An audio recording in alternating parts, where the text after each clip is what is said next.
All right, so we talked last time, we left off talking about gene flow and how movement of certain individuals from one population to another, that's gene flow.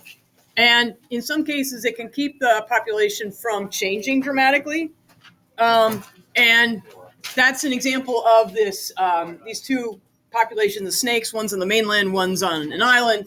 And the one on the island, it's better for them to have a band pattern to camouflage them, but they don't have a band pattern as much as you would think they would because of the fact that there's these snakes coming from the mainland that come over to the islands and continually put a non-banding pattern, or put banding pattern into their population. They keep putting those genes into their population.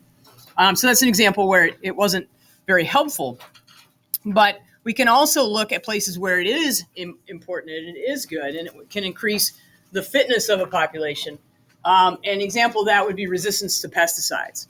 So certain mosquitoes and other things that animals that are carrying things like West Nile virus, they're able to fly large amounts of distance, and they're able to go to other places, and then by breeding with that local population, they will bring to that new population resistance to the pesticide or resistance to anything that would affect either malaria or the West Nile virus.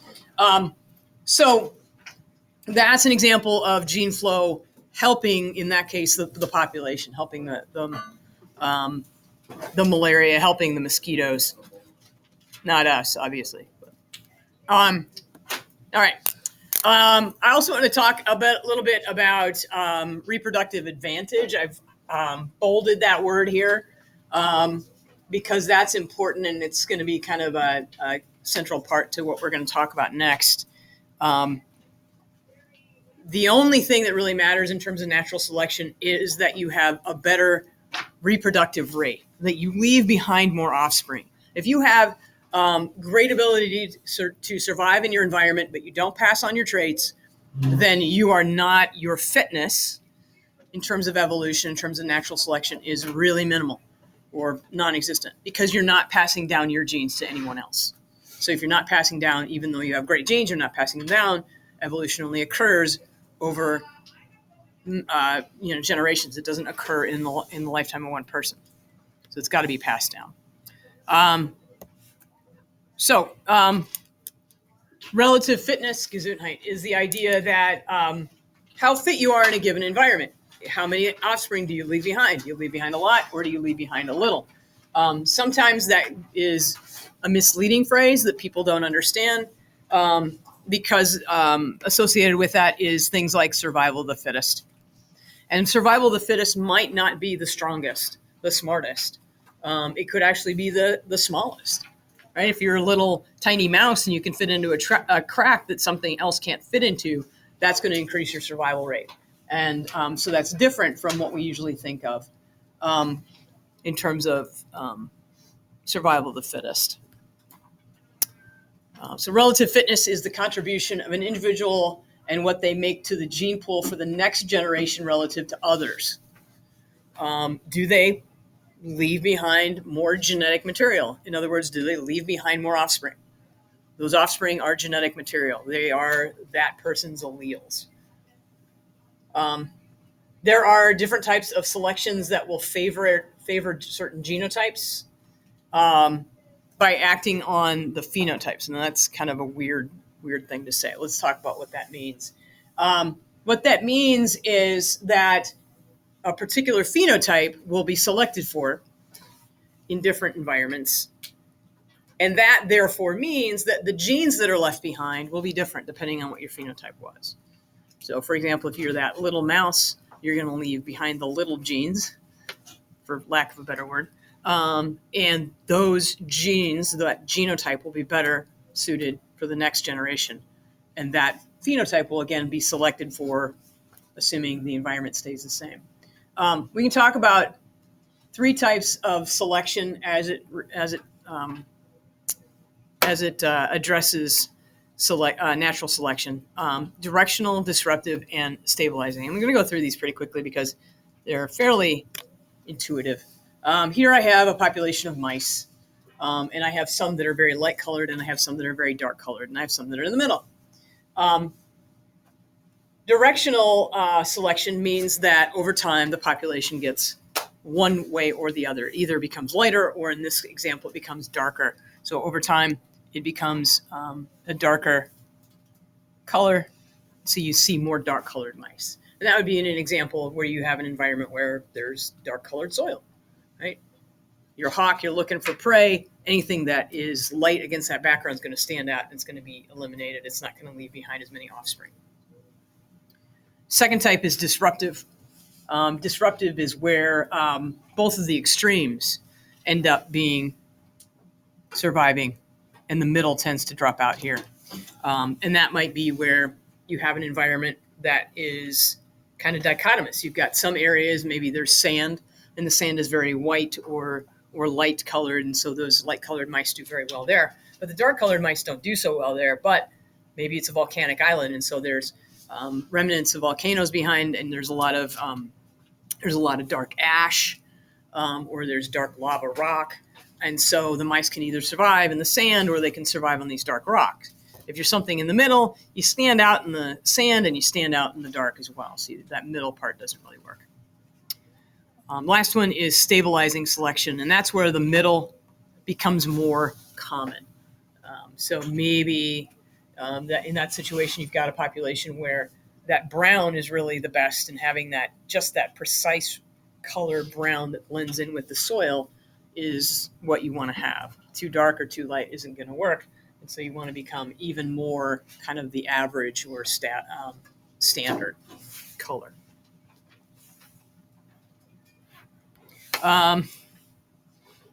The key role in natural selection is being adaptive.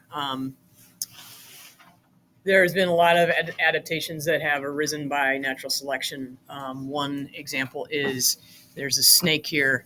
Ugh, snakes, give me the heebie-jeebies.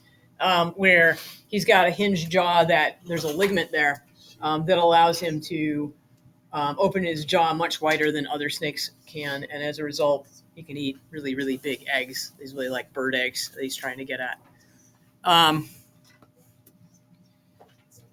A lot of this is just kind of repetitive. We're talking about the same thing. Natural selection increases the frequency of alleles that enhance survival and reproduction. So if you have the right genes, you have the genes to produce the little body to be the little mouse that survives in that little crack, then that will get passed on.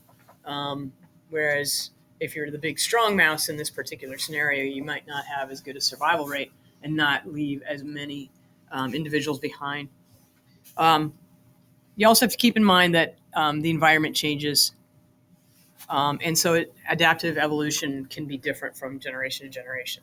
And again, as we see with climate change, things are changing in ways that we don't even know exactly. We can't really predict what's going on. We just know weather is much more extreme. We don't know what that means exactly. So the environment is changing. So animals have to adapt. We have to adapt. And we have to work with climate change and see what we can do to keep that from getting worse, but that's another issue. Genetic drift and gene flow do not consistently increase the alleles that enhance survival and reproduction. The only one that does that is natural selection.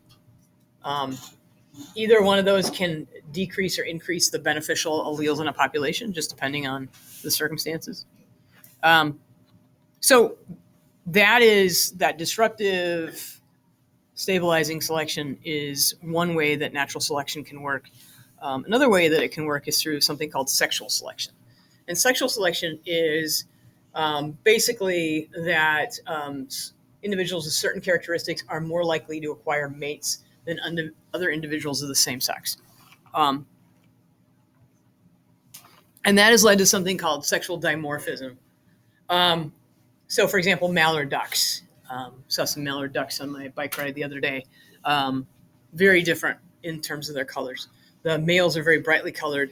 The females are very, I don't want to say bland, but they tend to camouflage. They tend to blend in, right? And that is a survival trait for the idea that the females are going to be sitting on that nest. They're going to be looking after the eggs. The male mallards being bright colored is more important. And if this sounds kind of dumb, but if you're a duck, you're maybe not all that bright. You need to know what sex you're looking for, right? So you don't want to spend a lot of time courting the wrong sex. That makes sense. So if you go up to the same sex and you're like, do you want to mate? And, you start doing the courting dance and you do the whole energy. You're putting a lot of energy into that. And it's not like, oh, this isn't going to work, right? And I'm obviously making that more like humanistic than it would be in real life. But it takes a lot of energy to invest this time in this courtship. And if it's not going to work, that's going to hinder your reproductive success. So as a result, we've got what we call sexual dimorphism, where you can see differences between males and females. Also, sexual dimorphism is sometimes used as a way to look at the health of a particular mate, a potential mate. So here I have on the left a peacock and a peahen on the right. So I've got the male on the left and the female on the right. And these, if you've ever been to, was it Brookfield that has the peacocks? Have you seen them at Brookfield? Yeah, I mean, they're just goofy. They're so large. And I'll actually show you this picture, little video here.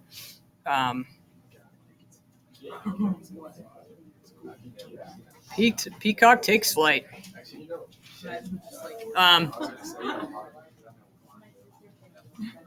So this is a peacock, and he's going to bolt here in a second. I don't know if somebody's getting too close to him. Obviously, it looks like they are. They're in some preserve or something, somewhere.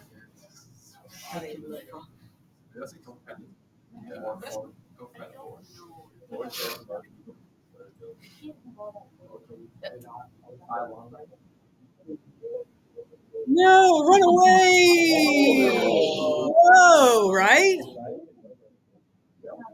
Yeah. I mean, it's hard to believe they can even fly.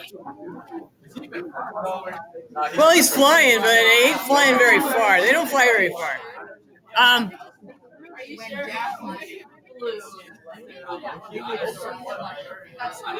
Yeah. So my question to you is, why is that bird successful? Because he's what? Because he's pretty. Okay. Females like him. Peahens are like, look at the feathers on that one. But why is that successful? Why? You're a mountain lion and you're like, dude, here's dinner, right? You just have to grab onto that tail and yank, right? And you got dinner. You got peacock for dinner. We're not exactly sure, but what we have hypothesized is the idea that these peacocks, they're showing off how strong they are. So to be able to produce that many feathers and to stay that healthy shows that they are very genetically fit. Right? And that's why the females are attracted to the ones that have the larger plumage. Yeah. No. Never mind. Yeah. Decided against it? Yeah, sure. They actually did a test where they cut off these poor guys' feathers. When they cut off their feathers, females didn't want to mate with them anymore. Yeah. Feathers grow back, then they'd mate with them again. So the idea is good genes. So if you look like that, you must be healthy. You must have good genes. Related to the male genetic quality, and therefore you're going to leave behind more baby pea birds, peacocks, peahens, and that will increase your genetic line. Another type of natural selection is balancing selection. And this is where there isn't just one genotype that tends to be prominent, but more than one, depending on the environment that you're in from time to time. Frequency dependent is where you pick out the one that stands out. So there's one that doesn't look like the rest, and so that gets eaten. And then suddenly all the others look alike, and now it kind of goes back, and now because they all look alike, the predator has to start taking the ones that look the same, and so they start picking those out. There's also heterozygote advantage, and we've talked about that one before with sickle cell anemia. So heterozygote advantage means that it's better to be heterozygous, so you're carrying both alleles, rather than being homozygous dominant or homozygous recessive. And that, if you remember, is because of the fact that sickle cell causes a problem with your hemoglobin proteins. They don't, they're not shaped correctly, which you would think would drop out of the population. That allele would drop out of the population over time. It would become more and more rare. But in parts of the world where they have a problem with malaria, what ends up happening is if you're heterozygote, you're protected against malaria. So if you're protected against malaria, you're carrying the recessive allele for sickle cell, and they're going to pass it on to your kids, but you are going to be protected against malaria. So it keeps that recessive allele in the population. Sorry for those people that happens to. Natural selection can't make perfect organisms. It only can work with what it's got. In other words, if there's no genetic variation in a population, that's a problem. There's got to be genetic variation. If there's no genetic variation, if one dies, they're probably all going to die from something because they're so similarly related to each other. Also, because of the fact that there's not a lot of genetic variation, sometimes adaptations are compromises. They're still not the best for an environment. They're the best that they can offer in an environment, but there would be definitely better ways to deal with it if you could. But that's just, the compromise is that, 40% of the population lives instead of 20% of the population. So there's still a lot of fatality because the genetics aren't good enough to really make them great at survival. But it's better than the alternative. And then the other problem is chance. So we talked about genetic drift and gene flow. So their natural selection doesn't always, but it often works at a very slow pace because of things like the environment. Somebody, like I said, somebody might have really great genes, but if they don't produce offspring, that's a genetic dead end for evolution.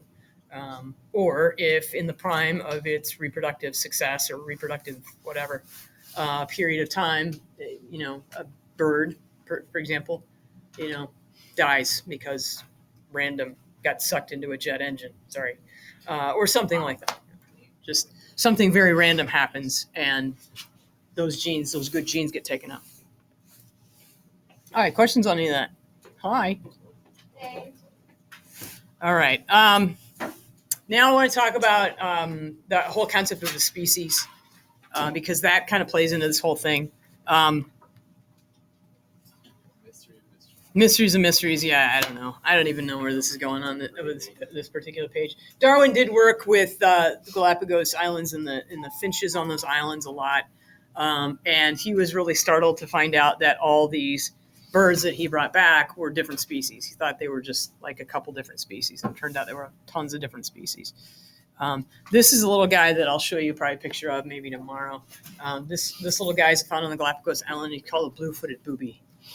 I'm not making that up. That's what he's called. And they're really cute. They have this really cute reproductive mating dance that they do with the female. So speciation is where you have a group of a population that is going to split into two or more species. But the question is, and I don't know where is it going to say that? Yeah. And then related to that, there's microevolution, which is a change in one species over time. And there's macroevolution. And macroevolution is talking about the larger picture. So it's not talking about one species, but it's talking about several species in a community. So if that mouse that is lighter colored on the sand tends to survive, the hawk that eats it has to develop better eyesight or better movement sight in order to now grab its prey because it can't use color anymore, for example. So that would be macroevolution, where another species is impacted by what happens to one species.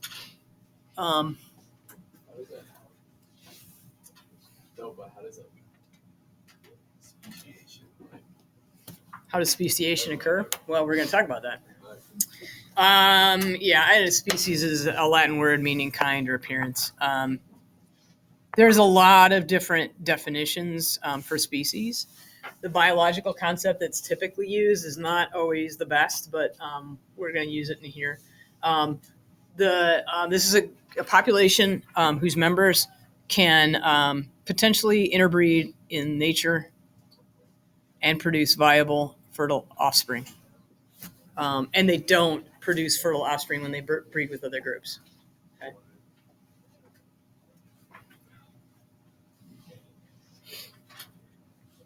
So on the next page, we have an example of that. We have humans, and we're all very different, but we can all breed with each other. We can all have children. So there's a lot of diversity within a species. However, on the top picture, there's two birds there, and they are different species. They cannot breed with each other and produce fertile offspring. Okay? So they can't produce offspring, even though they, from outward appearances, they I don't know much about birds, but they look pretty similar to me.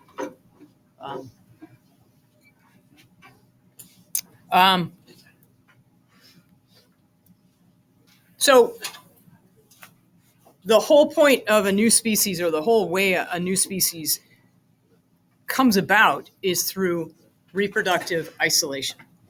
That means for whatever reason, they can no longer reproduce with another group. And there's a lot of ways that can happen.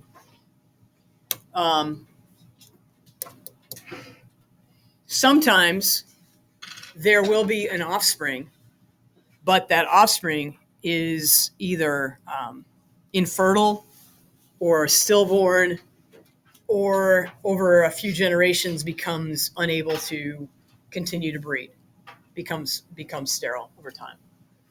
So hybrids, mules would be the quintessential example of that. You take a horse and you take a donkey and you get a mule. And mules are often sterile. They can't have more mules. Or if they do have more mules, they can only do it for a couple generations, and then that kind of peters out, and they can no longer reproduce. Horse and donkey. You can classify reproductive isolation about whether or not factors acted before or after fertilization. And before we call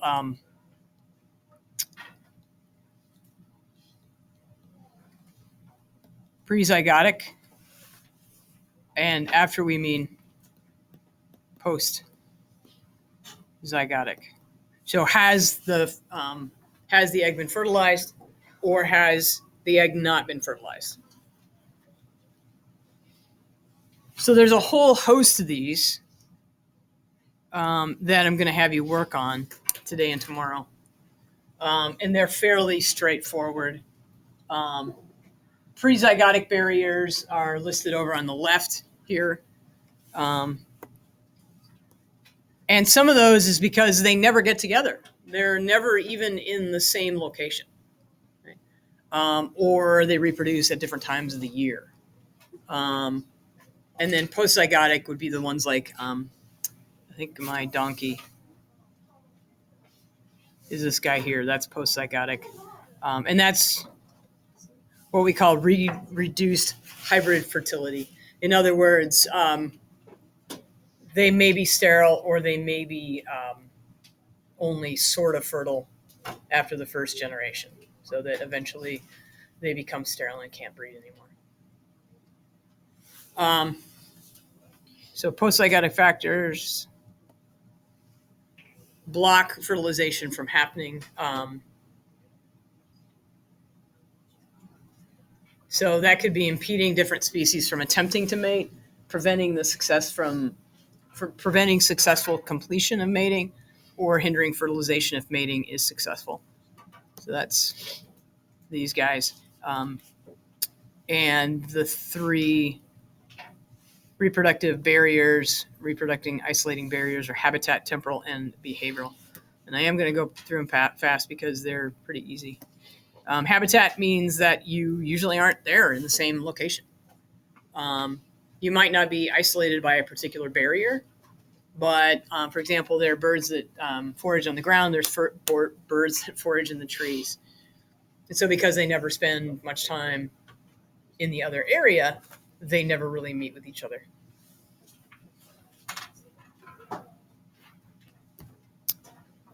Here's an example of that. There's 2 different flies. One feeds on, I don't know, it looks like a cranberry to me. I don't know if it is or not. The other one feeds on a blueberry.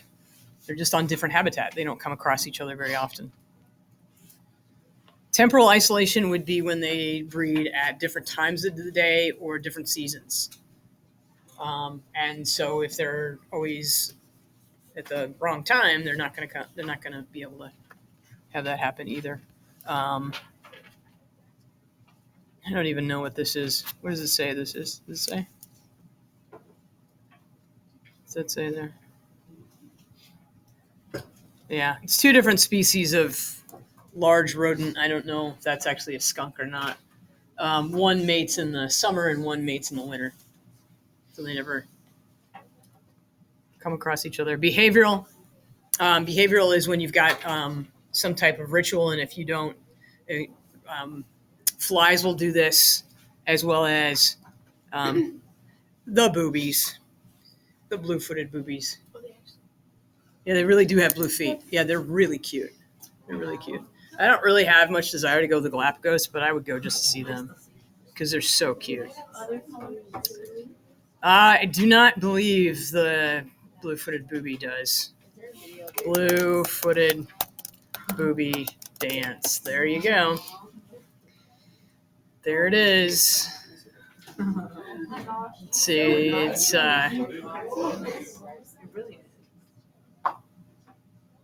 let's see if it's this one. I can't even remember which one it is that I like. Yeah, it's this one. Yeah.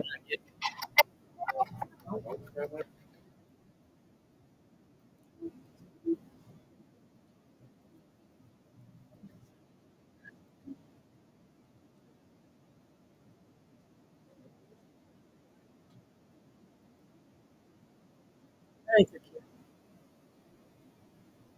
The guy over on the left, that's the male. He's showing off the female. Male's a little bit smaller than the female. Look at the form I have. You want that? Yeah, good. Oh no, that's a stick. That's a stick. My eyesight's not very good.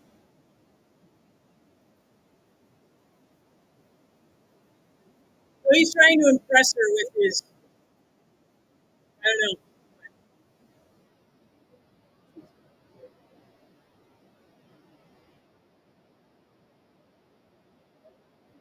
He's got a different stick.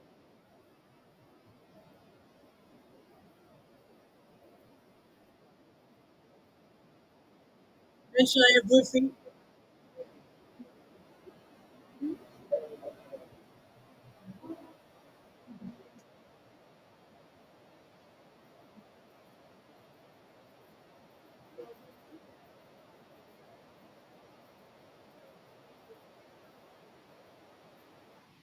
All right. So that's the boobies. Yeah, I think they're really cute. Um, so if your dance is not up to snuff for whatever reason, I don't know why she rejected him.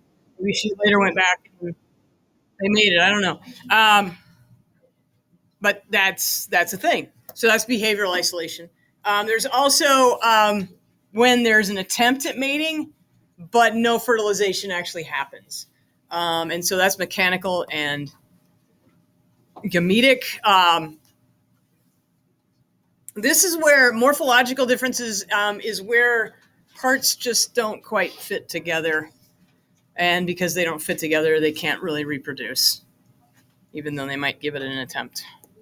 Gametic is when the sperm attempts to fertilize an egg. So they've actually gotten to the point where there has been an insemination, but the egg has specific receptors on it, and it's looking for specific matches with the sperm. And if the sperm doesn't have that right chemical message, then the receptors of the egg will deny access to the egg by the sperm. Okay? So that's gametic isolation. And then postzygotic are the reproduced or reduced hybrid viability, or fertility, or there. Let me just show you. Reduced hybrid viability means that a lot of times they will either not be born or they're stillborn. So they just don't do very well, or insemination occurs and maybe there's even a miscarriage, so that doesn't come to term. Reduced hybrid fertility is the one I talked about with the donkeys and the horses making mules. Even the hybrids, even though the hybrids are vigorous, that just means that they're alive and normal and happy little mules. They don't necessarily reproduce because they just aren't able to, and that's this example here. My wife wants donkeys. Only we're going to get the small ones. That's a big one. In Colorado, it's a big thing to do what's called burro racing. And these things are like long events, like you race in the mountains with your burro. But back in the gold rush days, burros had to have all sorts of stuff on them. So they have to carry a certain amount of weight when they're racing with their human partner. And it's really funny to watch them if you've ever been to, or if you ever have a chance to go to Leadville during gold rush days, because they have these burros and these people who are running with them, and they're running like 20 miles. It's a long race. And sometimes the donkeys just refuse to move. They're just like, they just won't, and they'll sit there and they'll try and pull them, and the donkey's like, nope, not doing it. We had a friend who did that, and she only got like a mile before she had to drop out because the donkey refused to move. Just, nope, not doing it. And then hybrid breakdown. Sometimes the first generations are fertile, but then they mate with each other or the parents of either species or either parent species. And then they're, they don't do as well. They may not survive very long, or they're just sterile. And I think that might be a good stopping point. Yeah, I'll stop there.